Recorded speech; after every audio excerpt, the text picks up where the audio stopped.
एक घने जंगल में मोनू बंदर पेड़ों पर उछल कूद कर रहा था। वह बहुत खुश था और खेलते खेलते इधर उधर कूद रहा था। मोनू बंदर बहुत खुश था। वह पेड़ की डाल पर बैठकर खेल रहा था और खुशी से हंसते हुए मस्ती कर रहा था। तभी मोनू की नजर नीचे गई। वह अचानक रुक गया और हैरानी से नीचे देखने लगा कि आखिर वहां क्या हो रहा है। नीचे एक बिल से एक सांप धीरे धीरे बाहर निकल रहा था। वह चारों ओर देखते हुए सावधानी से आगे बढ़ रहा था। वह सांप शिकार की तलाश में इधर उधर घूम रहा था। वह बहुत भूखा था और ध्यान से अपने खाने को ढूंढ रहा था। मोनू बंदर को अचानक एक शरारती आइडिया आया। वह मुस्कुराते हुए नीचे सांप को देखने लगा और कुछ सोचने लगा। मोनू ने अपनी पूंछ से डाल को पकड़ लिया और उल्टा लटक गया। अब वह नीचे सांप को देखकर शरारत करने के लिए तैयार था। मोनू ने नीचे देखते हुए सांप को आवाज दी। उसकी आवाज सुनकर सांप रुक गया और ऊपर देखने लगा। मोनू हंसते हुए बोला, क्या हुआ भाई, आज कोई शिकार नहीं मिला? उसकी बात सुनकर सांप को गुस्सा आने लगा। सांप को बहुत गुस्सा आ गया। उसने फन उठाया और गुस्से से मोनू की तरफ देखने लगा।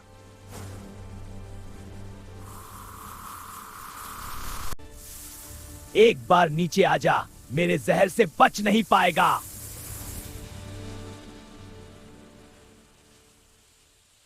मोनू जोर जोर से हंसने लगा। वह सांप की बात सुनकर उसका मजाक उड़ाने लगा।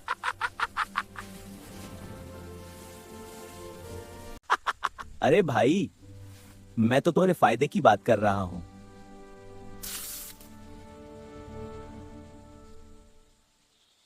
मैं तो तुम्हारी मदद करना चाहता हूं। तुम बेकार ही गुस्सा कर रहे हो।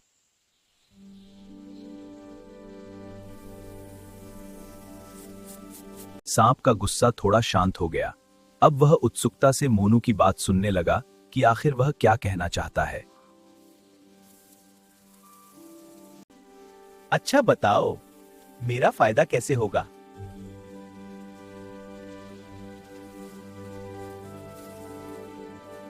अगर तुम मेरी बात मानो तो मैं तुम्हारे लिए एक शानदार तरीका बता सकता हूं। मैं ऐसा इंतजाम कर सकता हूं कि तुम्हें बिना मेहनत किए रोज खाना मिल सके।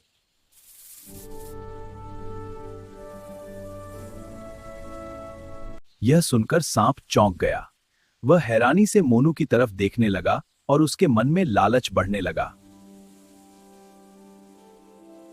सांप सोच में डूब गया। उसे लगा कि अगर ऐसा हो जाए तो उसे बिना मेहनत के रोज दूध मिल सकता है। क्या सोच रहे हो? मेरी बात माननी है या मैं चला जाऊं?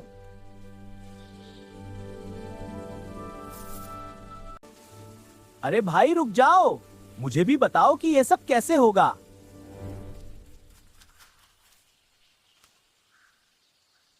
सांप अब पूरी तरह लालच में आ चुका था। भाई जल्दी बताओ, मुझे भी आराम से खाना चाहिए। मैं तुम्हारी बात मानने के लिए तैयार हूं।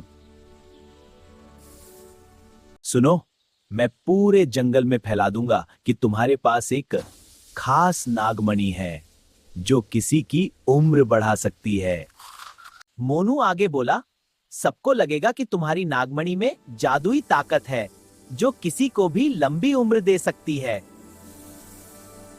सांप यह सब सुनकर बहुत खुश हो गया। उसे लगा कि अब बिना मेहनत के उसे रोज खाना और दूध मिलेगा।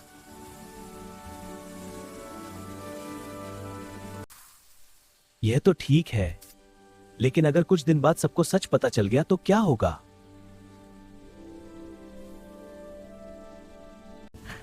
अरे भाई, इसकी चिंता मत करो, मैंने सब सोच रखा है। कोई भी सच्चाई नहीं जान पाएगा। मोनू बोला, तुम बस एक चमकदार कांच का टुकड़ा अपने पास रखना और दूर से सबको दिखाना। सब उसे असली नागमणि समझ लेंगे। मोनू बोला, जो भी जानवर तुम्हें खुश करेगा, तुम उसी के सिर पर मणि रखोगे। बदले में तुम दूध मांगना और मेरे लिए फल मांग लेना। वाह, यह तो बहुत अच्छा तरीका है।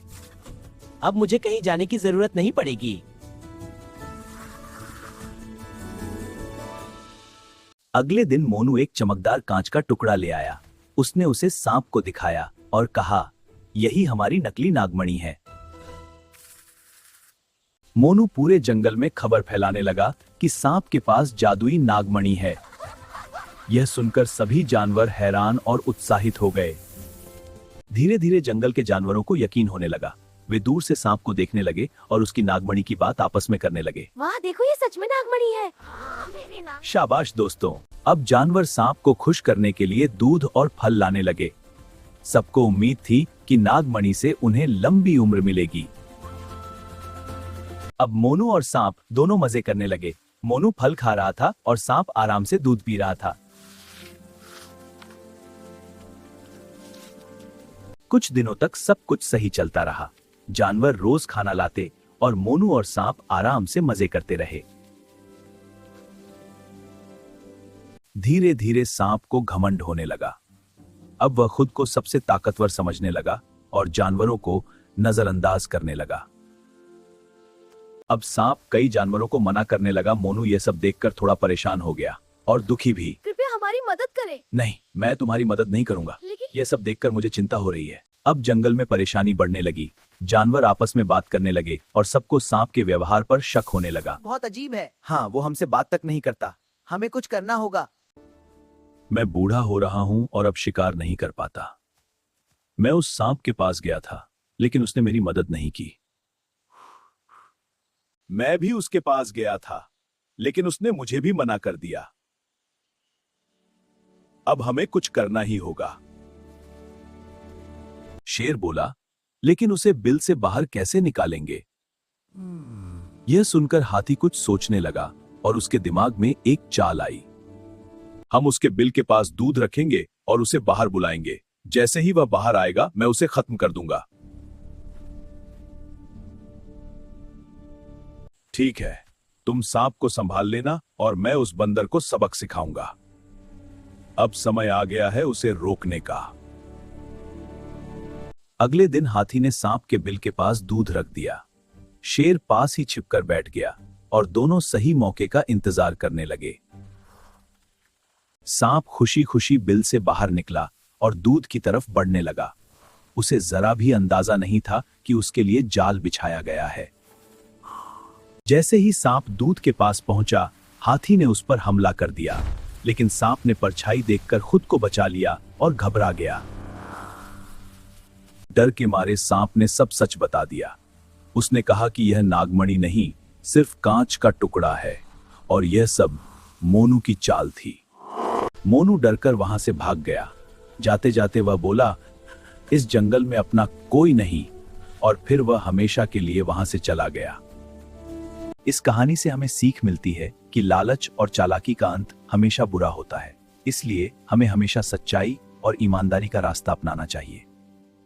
हेलो दोस्तों, अगर आपको ये मजेदार कहानी पसंद आई हो तो जल्दी से लाइक करो, चैनल को सब्सक्राइब करो और बेल दबाना मत भूलना। मिलते हैं नई कहानी में।